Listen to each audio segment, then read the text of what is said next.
Boa tarde, gente, mais uma vez. É um prazer receber vocês aqui. Nossa última palestra do dia, agora no formato podcast. Eu estou recebendo aqui o convidado, poderia dizer ilustre, um amigo, né? Mais que um convidado, um palestrante, um amigo. Mário Mendes, né? Quem não conhece, o Mário Mendes é um investidor serial, né? Agora ele é uma celebridade, né? Eu falo que o Mário virou uma celebridade, né? Um jurado ali do programa, né? Do empreendedorismo na rede, né? Tá na Band, direto, não, um cara bem legal. Conheço o Mário desde, acho que meados de 2005, 2006. A gente trabalhou em tempos diferentes, mas na mesma empresa, no mesmo projeto. Então é um prazer te receber aqui na Aniversário da Arte Universo. A gente vai bater um papo, falar um pouquinho sobre trajetória, carreira, propósito, né? Então eu queria te dar as boas-vindas. Obrigado por aceitar nosso convite, nosso singelo convite. Obrigado, Ricardo. Eu que agradeço. Assim, é uma oportunidade muito grande, primeiro por ser você, uma pessoa que eu admiro. Eu acho que já tem uns 15 anos aí que a gente mantém uma relação, em alguns momentos ela um pouco mais distante, né? Mas isso não quer dizer de que a gente não tenha uma conexão, uma sinergia e um alinhamento de propósito, de negócio também muito grande. Então, estou muito feliz. Parabéns pelos 13 anos de empresa. Obrigado. Sabemos que empreender no Brasil não é fácil. Passou a barreira dos 5 anos, passou a barreira dos 10, então é um negócio que tem viés de perpetuação. Parabéns, Ricardo. Não, legal, que show. A gente estava falando um pouco antes, né? Teve um momento agora há pouco que foi a palavra dos diretores. A gente estava falando dos desafios realmente de empreender, né? Você sabe da empresa que eu vi, né? A época que eu trabalhei lá, 2005, ainda era um colaborador, CLT, como grande parte dos brasileiros. O Mário já era um empreendedor, né? O Mário já era empreendedor serial naquela época. Tava, eu acho que no seu primeiro ou segundo negócio, se eu não me engano, né?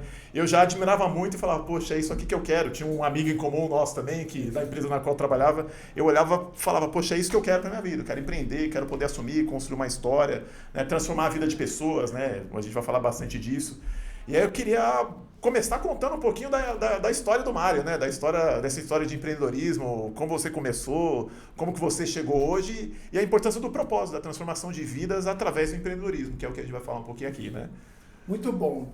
Olha, eu não é todas as vezes, né, que eu conto essa história inteira, mas eu acho que aqui, se você me permitir, eu quero contar. Claro. Primeiro, porque eu cheguei na tecnologia através de uma fabriquinha de chinelo quando eu tinha 13 anos de idade. Né? Se não fosse isso, eu não teria estudado processamento de dados. Né? E depois, né, a gente vai chegar aqui, eu fui parar na Casa Branca. O que o cara fazia chinelo na periferia de São Paulo e foi parar na Casa Branca? Então, um pouquinho do que a gente vai falar. Tem muita tecnologia, mas mais ainda, tem muito negócio, né, e muita tomada de risco em cima de tudo isso. Bom, como você bem disse, né, eu empreendo há muito tempo. Eu acho que eu sempre empreendi porque meu pai sempre foi empreendedor. Né? Meu pai teve uma serralheria, depois ele evoluiu para uma fábrica de balança, quebrou tudo na abertura de mercado e me restou fazer o quê? Né? Trabalhar para poder ajudar em casa. E eu optei por fazer chinelo, Ricardo. Uma coisa muito doida, né? Chinelo sempre... Chinelo é um bom negócio, haja Havaianas aí, né? Fazendo uma propaganda gratuita aqui, mas que mostra que é um bom negócio, né? Não, para mim era um negócio que tinha. Para você entender essa história e também não me alongar muito nela, né? Mas ela é importante porque foi por causa dela que eu parei em processamento de dados. Né? Meu pai realmente, quando os negócios entraram num declínio e praticamente falência, não tinha mais condição nenhuma, meu pai falou, meu filho, você precisa fazer alguma coisa. Eu vi que na casa de um primo meu, ele tem uma maquininha que faz chinelo lá, uma máquina que faz uma fresa, com uma prensa para colar, e eu quero que você vá olhar. Se olhar, se você gostar, eu acho que faz sentido, eu vou comprar essa maquininha para você. Dito e feito, fomos lá, vi que dava para fazer, né? Depois fomos na 25 de março, compramos matéria-prima, comecei a fazer chinelo. 100 pares de chinelo. Meu pai me colocou dentro do carro que ele tinha, um Opala, e falou, agora você fez, agora você vende. Rapaz, peguei 100 pares de chinelo dentro de uma sacola de feira, fui batendo de supermercado, ninguém queria. Voltei, meu pai falou, volta de novo, só que agora você fala que você quer deixar consignado. Deixei lá, rapaz, passei uma semana depois, tinha vendido tudo. Fui mais uma semana, fiz mais 100 pares, terceira semana mais 100 pares, a outra já tinha vendido 1000 pares. Eu falei, agora é a hora. Isso me ajudou o quê? Pagar minha escola técnica de processamento de dados. E até então não sabia nada de tecnologia, nada. Né? Isso eram os primórdios da internet, para quem conhece de computação, né, dos anos 80, Socoban era o game, era o PlayStation da época. Né? E depois, né, eu participei e acompanhei toda a questão do plug and play, do Windows 95 entrando, e eu entrei na tecnologia para valer. E foi a tecnologia e o processamento de dados que me preparou para trabalhar, né, como estágio dentro do Hospital Albert Einstein. Aí que o jogo virou. Né? Lá dentro do Einstein, né, eu trabalhava um pouco na área de processamento de dados, de manutenção, né, que a gente fala, porque eles falavam, esses aí são os micreiros, né? mas eu já enxergava muito valor naquela atividade que a gente fazia, porque era o início da digitalização de tudo. Né? Hoje a gente fala em prontuário eletrônico, tem para todo canto, mas não existia naquela época, estava nascendo o prontuário eletrônico. A gente fala em engenharia clínica, mas não existia departamento de engenharia clínica antigamente, era departamento de manutenção. Isso aí início dos anos 2000. E aquilo foi um laboratório para mim. Né? E eu fiquei bom naquilo, né? Nessa questão hospitalar, de conhecer sistemas hospitalares. E aí é que o jogo virou. Né? Trabalhando no Einstein, eu vendo tudo o que acontecia ali, eu fui convidado para participar de um projeto. Vamos entender, Angola naquela época era os acordos de paz, né? No início de 2003, os acordos de paz para a finalização da guerra já estavam todos postos à mesa. O país iria entrar no processo de abertura econômica e, por incrível que pareça, o Brasil ele é referência em saúde. O Brasil só perde em tecnologia para a saúde para a Suíça. É muito superior à medicina, estou falando da medicina de ponta, que é praticada no Hospital Albert Einstein, no Sírio-Libanês e tantos outros hospitais na rede DOR. Medicina de ponta. E o Brasil exportava esse know-how e essa consultoria através de seus profissionais médicos lá dentro, né? E eu fui convidado para participar de um projeto que o Einstein era, na verdade, profissionais do Einstein, não era o Einstein propriamente dito, iriam levar para a construção de um hospital de referência, um hospital para as elites angolanas, que é o Hospital Girassol, que eu tenho tremendo carinho até hoje. Inclusive, agora em julho, eu vou para... Depois de 20 e poucos anos, eu vou voltar a esse hospital, onde tudo... que transformou na minha vida. E eu fui convidado, né, para participar desse projeto, justamente na parte dos desenhos de infraestruturas e que eles falavam de telemática, né? Sim. Telefonia com rede, obviamente, de dados, né? Com rede performática. E aí fui para lá, fiquei apaixonado, porque eu nunca tinha saído do Brasil, mas nem para o Paraguai eu tinha ido. Né? Eu acho que eu não tinha nem saído de São Paulo. Né? E aí eu fui. Cheguei, uma conexão no aeroporto de Johannesburgo, na África do Sul. Ali eu fui entender o que é o mundo. Pessoas com turbante, pessoas de outra nacionalidade, de outras cores, tudo diferente. Eu falei, que é isso, cara? Isso aqui é o mundo. Então você vê, né, a importância da gente, né, sair da nossa zona de conforto. Não é todo mundo que consegue fazer isso, de sair, o que tem as mesmas oportunidades, mas viajar amplia a gente demais, você vê. E um dia, minha visão já tinha mudado, que eu cheguei naquele aeroporto de Johannesburgo para fazer uma conexão até Luanda. Então eu me choquei. Cheguei em Luanda, eu falei, isso aqui é um país em guerra? Porque a gente imagina país em guerra, a gente hoje deve todo mundo com fuzil, né? Um atirando no outro, gente embaixo atrás do muro, se escondendo. E em Angola eu não vi isso, em Luanda eu não vi isso, porque a guerra ela estava no interior, né? Na capital Luanda nunca teve conflito armado, propriamente dito. Né? E era uma guerra civil. E eu cheguei ali e vi um canteiro de obras a céu aberto. No Brasil eu não via BMW Série 7, Série 5, e lá já tinha aos montes. Land Rover. Eu falei, o que é isso? Aqui que é África? Claro, com aquela visão que a gente tem de falta de água, esgoto, de asfalto. Mas eu falei, cara, tem muito dinheiro nesse lugar, tem muita coisa acontecendo aqui. E aí nós fomos participando da construção do Hospital Girassol, da Clínica Girassol, e eu via só equipamento de ponta, só tecnologia de ponta, porque o país, a base da economia do país naquela época era petróleo, né? Então o petróleo comprava tudo que tinha de melhor, comprava a melhor tecnologia, os melhores consultores, então aquilo me formou no caráter, de entender de que onde parecia que não havia prosperidade é onde tinha mais oportunidade. Então, esse é um olhar que a gente tem que ter, olhar falando de negócios, né? Então, às vezes a gente olha e fala, nossa, essa região aqui, ela não tem nada, como é que eu vou trabalhar? É justamente onde não tem nada que precisa de tudo, né? Então, eu falo isso para todo mundo, eu aprendo muito mais com os países pobres do que eu aprendo nos Estados Unidos. Os Estados Unidos é muito bom para você globalizar, mas os países pobres é onde, de fato, você coloca a inovação para valer. Então, eu fui para lá e aquilo transformou minha vida. Eu fui para Angola para ser um consultor, né, quase um estagiário consultor, e voltei de lá com um negócio. Primeira caixa para transporte de hemocomponentes do mundo. Isso virou uma fábrica. Essa fábrica, depois, ela tornou-se porte, foi vendida para líder de mercado, e aí, a partir disso, desde muito jovem, eu comecei a enxergar o que era fazer negócio. Então, eu aprendi que negócio, ele é um pouco de conhecimento, um pouquinho de cada, não é tudo. Ele é um pouquinho de risco e ele é um pouquinho também de relacionamento. Sim. Então, a tecnologia sempre esteve presente na minha vida, eu tive acesso a um ambiente onde podia se tomar risco, esse ambiente de Angola, E mais ainda, os relacionamentos que eu construí foram muito bons naquele momento. E é o que me mantém vivo até hoje.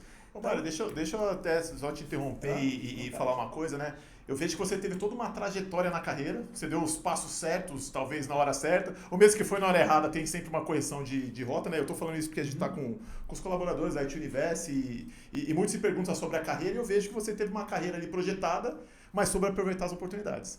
Eu acho que essa questão não foi por acaso, você estava no Einstein, teve um projeto, você estava engajado, eu vou até chegar, eu acho que você vai chegar a falar qual o seu relacionamento com a área da saúde, porque tem tudo a ver, né? Eu acho que a viagem à África sempre é transformadora para qualquer pessoa. Eu tive a oportunidade de estar na África também em 2007, numa empresa que você conhece também, que eu trabalhei no passado. Fiquei apaixonado pela África. Eu fiquei tão apaixonado que eu queria mudar para a África. Eu tive uma proposta de emprego, aí acabou que todo mundo que vai para a África não deu quer certo. morar na África. Quer morar na África, né? Eu fui para Johannesburgo também, né? Conheci bastante lá. Quase fui para Angola, então assim, aqui a gente tem um outro diretor também que o sonho dele é fazer um trabalho na África, então a gente sabe o quanto isso é transformador.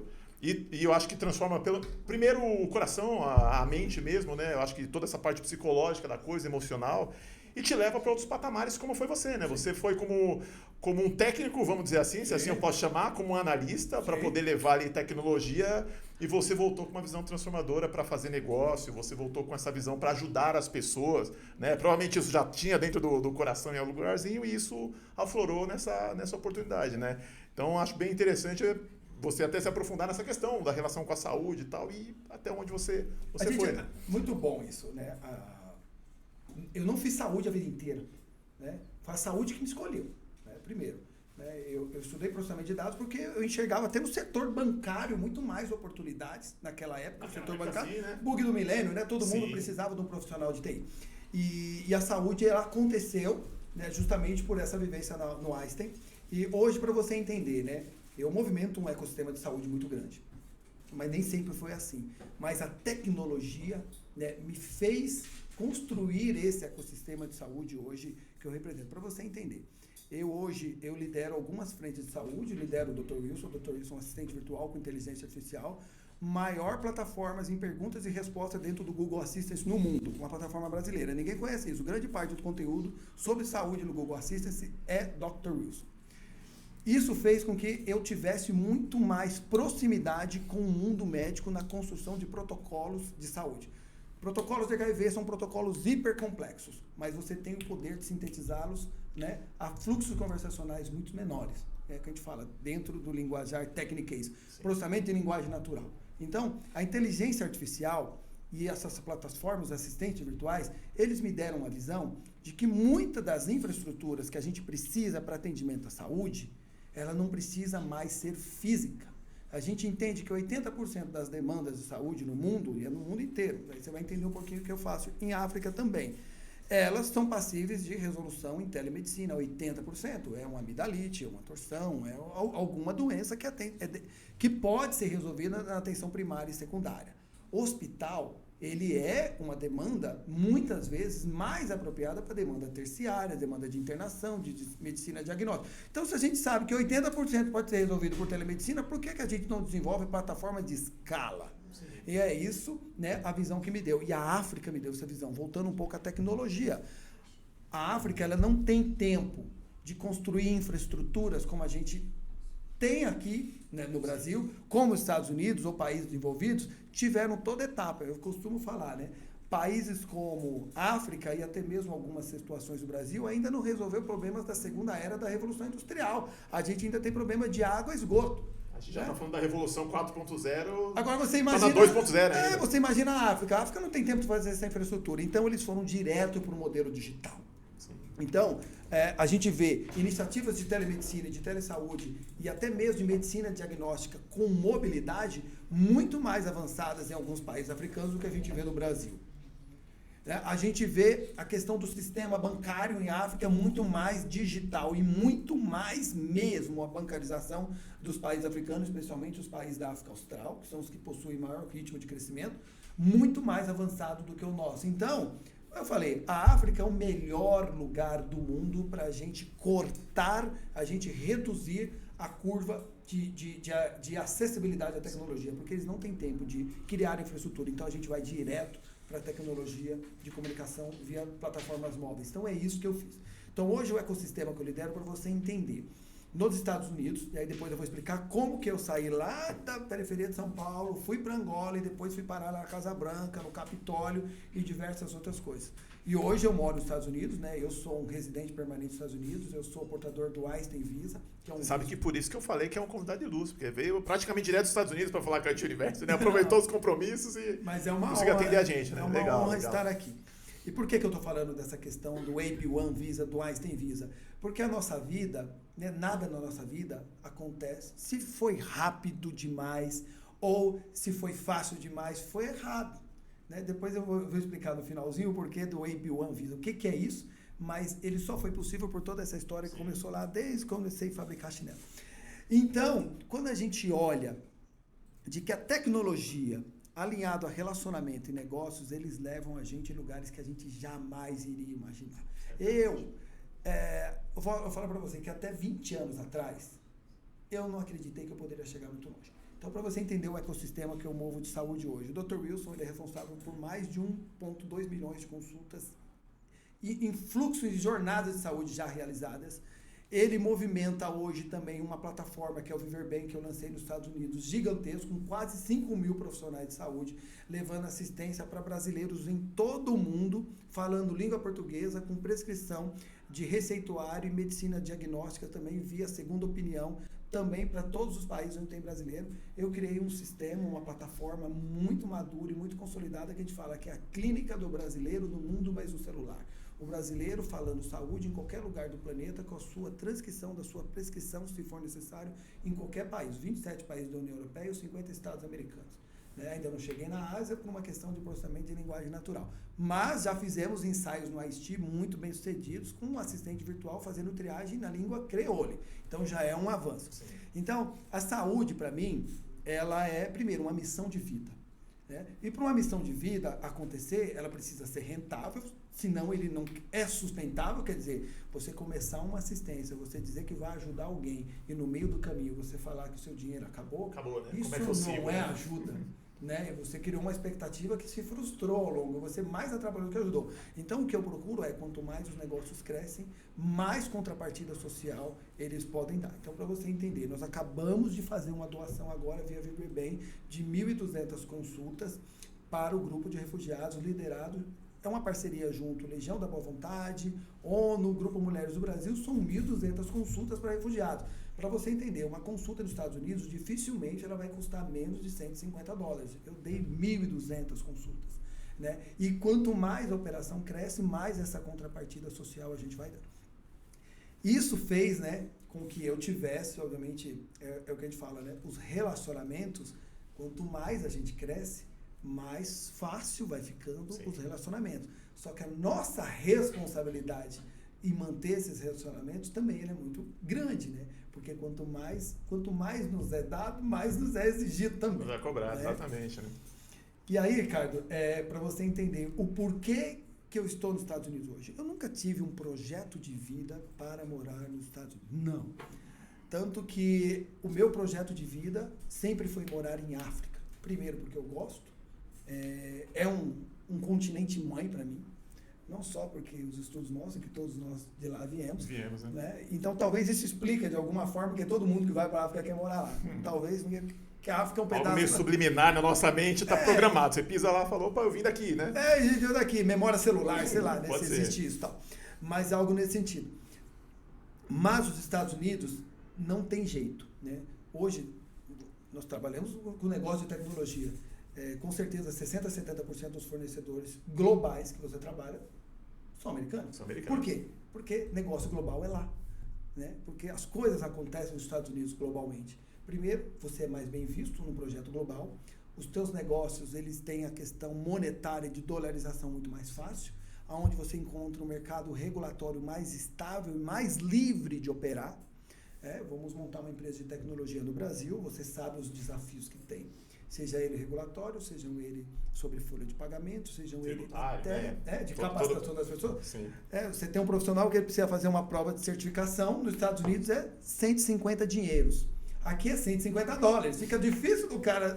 O dólar a R$5, né? São 750 dinheiros, né? Eu vou fazer uma prova do Iton Foundation, sei lá, deve estar $200 pelo menos. Sim. Então isso para muitas pessoas é inviável. Isso dificulta que uma empresa e até mesmo as pessoas possam crescer na sua carreira. Então, eu fui para os Estados Unidos, eu já tinha residência, né, imóvel nos Estados Unidos, né, para pequenas temporadas, em virtude do negócio já há 5 anos, mas eu não tinha residência permanente. E a partir do momento que os negócios de saúde foram tomando mais corpo e esse propósito foi ficando cada vez mais forte no meu coração, não só de tornar os negócios maiores e mais rentáveis, mas mais ainda pela contrapartida social que eles podem dar, eu comecei a desenvolver um plano, né? E primeiro, o plano ele nasce no nosso coração. Eu comecei a desenvolver um plano para poder emigrar. E aí aquilo, né? Quando a gente começa a ter esse pensamento, as coisas acontecem. E eu vou falar isso aqui, não tem nada a ver com partidarismo, né? A primeira missão, né, já do governo Bolsonaro, via Agência Brasileira de Desenvolvimento Industrial, né, ela fez uma missão que se discutia muito no Brasil, a lei do lobby. Né? O lobby no Brasil é um lobby mal visto, isso é negócio. O lobby nos Estados Unidos ele é extremamente bem visto, ele é necessário e ele é estimulado, tanto que existe uma regulamentação do lobby. Depois eu vou falar algumas partes. Lobista é uma profissão oficial. É oficial. É oficial. Inclusive você chega num restaurante em Washington, você vai ver que tem um prato para o lobista, que é até $25 ou $30, eu não me lembro, que é o valor que você pode pagar de refeição, né, para um staff, quer dizer, para um assistente ou um braço direito de um senador ou de um congressista, tal. Então, quer dizer, há uma regulamentação até no que você pode. Então, os restaurantes em Washington, eles fixam o preço de $25 a $30, porque senão ninguém vai poder pagar almoço para ninguém. Então, você fala, qual o lugar mais barato para comer? É Washington, porque é regulamentado, em tese. Né? Então, eu participei dessa primeira missão da Agência Brasileira de Desenvolvimento Industrial, que visava capacitar um grupo pequeno, se não me engano, acho que foram 7 ou 8 pessoas. Eu fui uma dessas pessoas que teve essa honra de participar dessa missão. Então, estivemos lá na Casa Branca, estivemos lá no Capitólio, estivemos no Departamento de Padrões dos Estados Unidos, estivemos na ITI, que regulamenta as 5 maiores empresas de tecnologia dos Estados Unidos de comércio eletrônico, estive na George Washington University, na cúpula do Departamento de Comércio norte-americano, e ali eu aprendi de tudo, e eu entendi que parte do que eu tinha construído, né, em cada uma dessas jornadas eu apresentei o projeto Dr. Wilson, e muitas pessoas vão falando, cara, eu nunca vi nada parecido no mundo. E às vezes a gente que está em tese no fim do mundo, quer dizer que a gente está muito longe, o Brasil está muito longe, né? A gente é tão longe para o americano, na cabeça dele, quanto o cara que está na Oceania, na Austrália, quando que está no Pacífico, porque a gente está muito no sul Sim. aqui da América. E então, eles ficaram impressionados com aquilo. E aquilo, eu falei, não.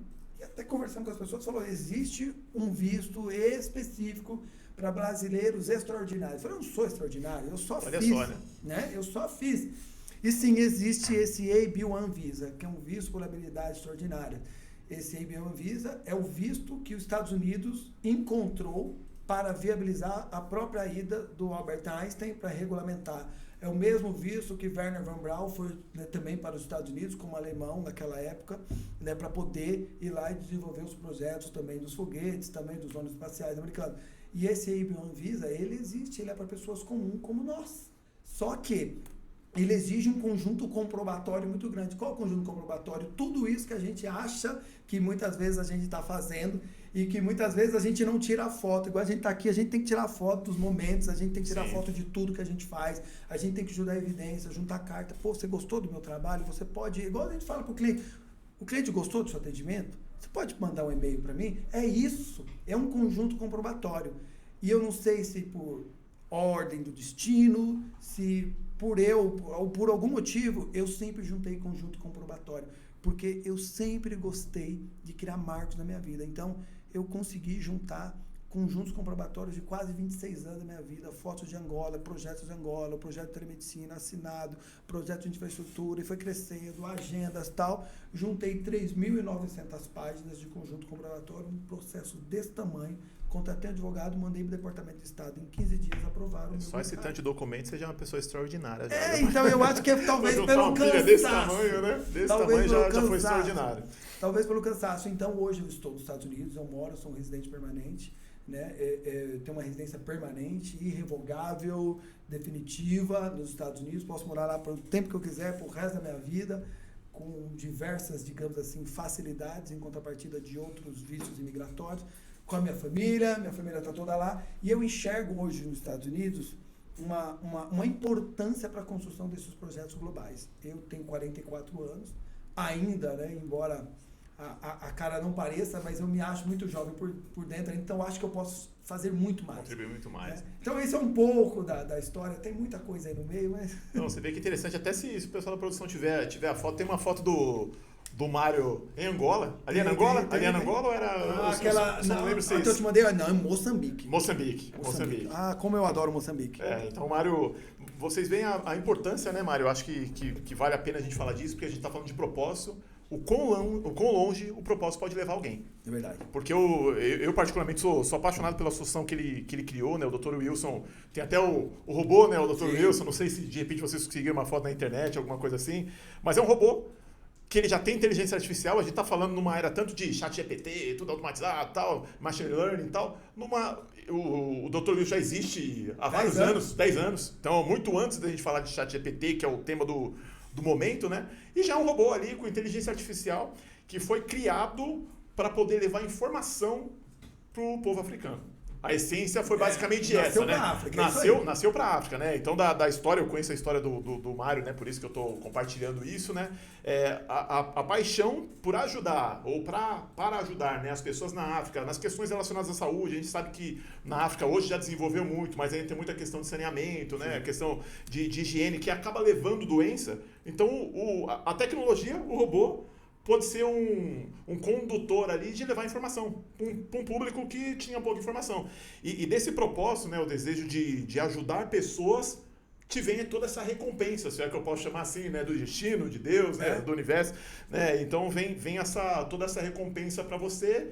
E até eu diria que o visto, não é que o visto é para pessoas extraordinárias, eu mudaria esse nome, mas ele é um visto para pessoas comuns que têm feitos extraordinários. Exato. Né? Olha a quantidade de pessoas, né? Você deu exemplo, 1.200 pessoas, aí se a gente colocar na África, quantas milhares de pessoas, né? Pode ver até aí, ó, a foto daí, né? Que ano foi isso, você lembra? Essa aí tem muitos anos, acho que 1900 e bolinha? 2007, por aí. Essa aí começou tudo. Eu estava fazendo catalogação de hospitais baseados e mantidos por igrejas e tal, estava fazendo catalogação. Essa é uma região, para você imaginar, para você chegar aí, é importantíssimo para você ver aonde a gente tem que chegar para, às vezes, fazer uma pesquisa de campo.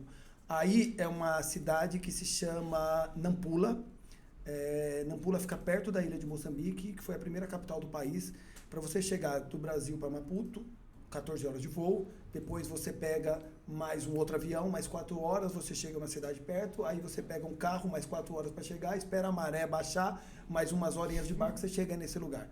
Aqui é uma região com aproximadamente 15 mil habitantes, cara, 30% da população aí tem HIV, cara, então, eu falei, alguma coisa tem que fazer, então aí a gente fez uma triagem, né, para controle de HIV, para as pessoas realmente colocar os indicadores, para a gente poder medir a quantidade de testes rápidos que a gente ia mandar. Conseguimos fazer a triagem com assistente virtual, tá? As pessoas cadastrando, mandando informação, quantas pessoas estão na família. Conseguimos fazer um apoio junto à Cruz Vermelha daquela região, que mandou testes rápidos para poder ajudar. Então, às vezes a gente tem que dar uma volta danada, rodar quilômetros e quilômetros, porque não pode esquecer ninguém. Então, isso é muito importante. É uma foto muito, muito bonita, você vê que é uma aldeia, Isso aqui é uma realidade, eu vou dizer para você que para grande parte do mundo, tá? O que a gente vive não é o mundo real. Isso aqui é mais próximo do mundo real do que o que a gente vive, tá? Sim. E eu acho interessante você trazer isso, né? Porque muita gente reclama do Brasil, situação e tal, mas a gente não vive nem perto do que vive a África e boa parte do mundo. Inclusive no Brasil, a gente tem várias regiões assim, né? A gente tá nos grandes centros. Tem lugar assim no Brasil. São Paulo, tem lugar assim no Brasil, isso que eu ia falar, né? A gente tá muito acostumado com São Paulo, Rio de Janeiro, né? As grandes metrópoles, né? E quando a gente vê uma situação, existe assim no Brasil. E o propósito te leva a situações que você pode ajudar a transformar a vida da pessoa. Cada um com a sua contribuição, né, do seu modo, da sua maneira, né, e por isso que eu quis trazer esse tema propósito, a gente falar um pouco, porque o propósito pode ajudar a se transformar. Agora há pouco eu falava, né, que o meu propósito, junto com os meus sócios, né, de empreender, né, acabou transformando a vida de pessoas. Então, quantas pessoas hoje, através da IT Universo, através do nosso trabalho, tiveram a vida transformada, puderam, né, alavancar sua vida, alavancar sua história e tal. Então, acho que o propósito é isso. O propósito, ele não é só para você, né? Você começa com ele e esse propósito expande, né? Ele aglomera, ele traz mais gente, né? E é o que você está fazendo. E aí da África você vai para os Estados Unidos, chegar lá, eu acho que tem a foto até... Você em Washington, né? Parece até uma história de superação, né? Da África, da periferia de São Paulo até Washington. Cara, é muito doido, né? Tem lugares, né? Tá vendo a cúpula lá em cima, tá a bandeirinha ali? Sim, Depois eu tenho outra foto que eu vou te mandar. Eu tirei uma foto ali de cima. Quando eu cheguei, a visão dali, naquela onde está a bandeira ali em cima, são onde quando os presidentes americanos, quando eles tomam posse, depois que eles tomam posse dentro do Capitólio, eles vão lá para acenar para as pessoas. Ali você tem a visão do obelisco. E eu estava ali dentro, a gente estava conversando, né? E tinha um auxiliar de um congressista que falou, cara, eu vou levar você num lugar que nem o presidente do seu país pisou. Aí nós fomos lá, tiramos uma foto ali em cima. Olha só que fantástico. E realmente, assim, a gente tem isso no imaginário, né? De quando a gente chega nos Estados Unidos, a gente chega no topo. Né? E a gente tem que tomar cuidado um pouco com isso também, mas a gente tem que se dar essas recompensas na vida. Mas a hora que eu estava ali em cima e eu vi aquela visão do Capitólio, veio uma imagem na cabeça. Primeiro de dezenas e dezenas de filmes que a gente viu, mas mais ainda de que Deus coloca a gente em alguns lugares que a gente jamais imaginou. Né? Então, para mim, o Capitólio ele tem essa representação, primeiro, que é o centro do poder do mundo, né? O centro da influência no mundo. E isso, para mim, ficou muito marcado. Né? Ali foi um marco da minha vida. Eu falei, realmente, aqui eu não tinha ainda o meu Baby One Visa. Foi nesse dia que isso teve o despertar. Eu falei, eu acho que eu consigo. Então tem uma representatividade muito grande na minha vida isso aí. Você vê que é interessante, né? Eu acho que eu imagino a sua cabeça nesse momento, faz toda aquela retrospectiva de anos, né? E eu acho que é importante falar isso porque a gente vive numa sociedade hoje que espera que as coisas aconteçam tudo muito rápido, como no estalar dos dedos. Então, hoje eu comecei minha carreira, hoje eu quero ser o dono do mundo e quero estar no topo de tudo. E não, tem toda uma trajetória. Sim. E quando você chega em momentos, e não é um momento, mas são vários, e a gente vai ter isso, tem e vai ter durante a vida, né, momentos que a gente imagina ter chegado no ápice. Sim. E eu acho que sempre tem algo maior para a gente alcançar, para a gente conquistar, mas é importante ter essa trajetória. De você lembrar, como você lembrou hoje aqui, falou, poxa, a gente veio lá da fabriquinha de chinelo, que eu vendi meus primeiros chinelos, primeiro 100, depois os primeiros 1000, né, e fui construindo isso até chegar nisso. Né? E tudo por um propósito. E aonde dá para chegar ainda, né? E onde né? pode chegar? Você acabou de falar, 44 anos, né? Já subiu o Everest? Ainda não? Não, eu cheguei até o base 1, Você chegou até a base 1, né? O Mário tem uma história interessante também, porque o Mário é um atleta, além de tudo isso, né? Nas horas vagas, né? Então, tudo começa com um propósito. Tudo começa com um propósito, né? Eu acho que a lição que fica e o que a gente pode passar para o público aqui que está assistindo a gente é ter esse propósito. Eu acho que aqui a gente tem um programa de líderes, né? A Tawana estava falando isso, acho que na palestra de ontem, da importância, né? Tem o livro do Simon Sinek que fala, comece pelo porquê. Exato. Então, assim, todos nós temos que ter o porquê.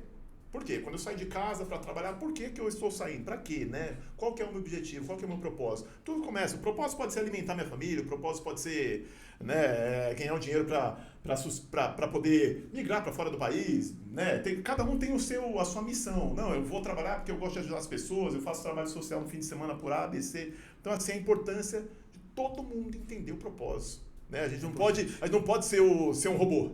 Né?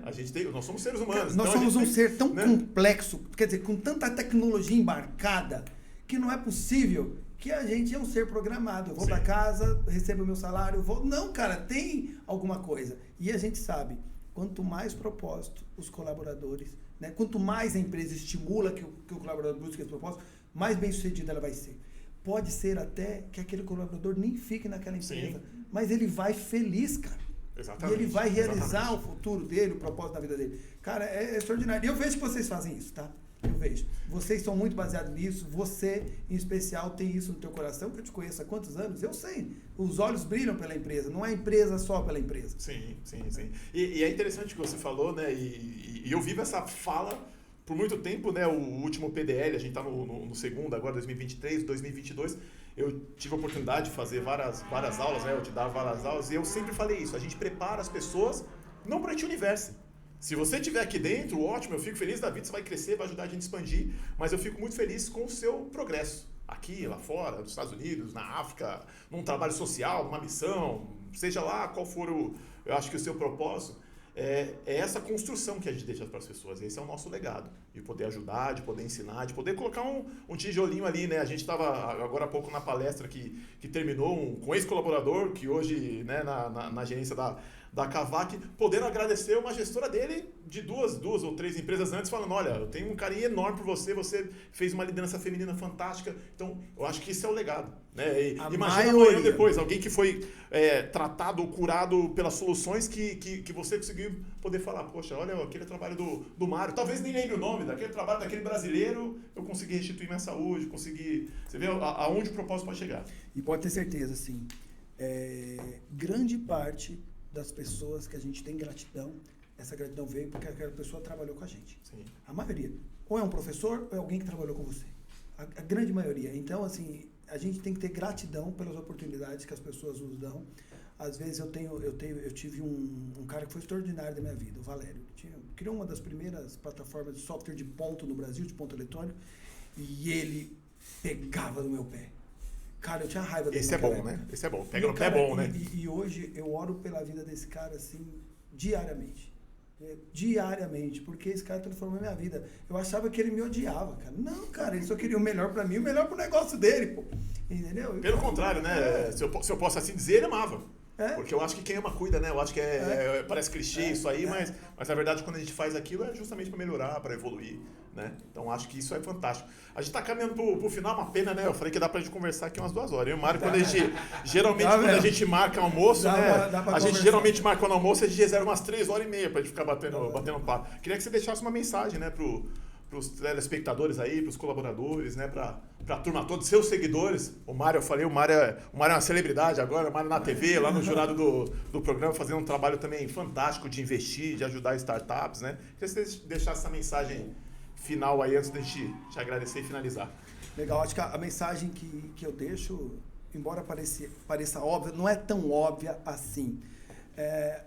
A gente precisa acreditar, mas a gente precisa planejar. Poucas vezes na nossa vida, a gente para planejar a nossa vida. Então, assim, se a gente tem um objetivo por trás, se eu estou estudando aquilo, esse estudo ele não pode ser muito vago. Eu estou estudando aquilo porque aquilo pode me abrir determinadas portas. Então, se aquilo pode abrir determinadas portas, você, além de se planejar, deve se relacionar com pessoas que podem te abrir essas portas, né?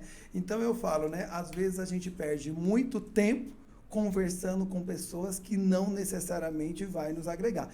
Isso não é excluir as outras, isso é privilegiar o nosso tempo e valorizar o tempo dos outros também. Então, essa é a dica que eu deixo. Invista em você, invista em outras pessoas que estejam alinhadas com o teu propósito, com o teu pensamento. É isso. Pô, fantástico, parabéns, obrigado, Mário. Eu acho que terminar com essa mensagem realmente de construção, acho que de carreira de aprendizado, né? Eu acho que se tem uma coisa que ninguém tira da gente é o conhecimento. É verdade. Eu acho que o conhecimento, os amigos, o networking, você falou bastante, né, disso, então acho que é isso que a gente consegue levar e impulsionar a carreira, impulsionar os negócios, né? A gente quer deixar aqui uma pequena, uma singela lembrança aqui para os nossos palestrantes, né? Obrigado.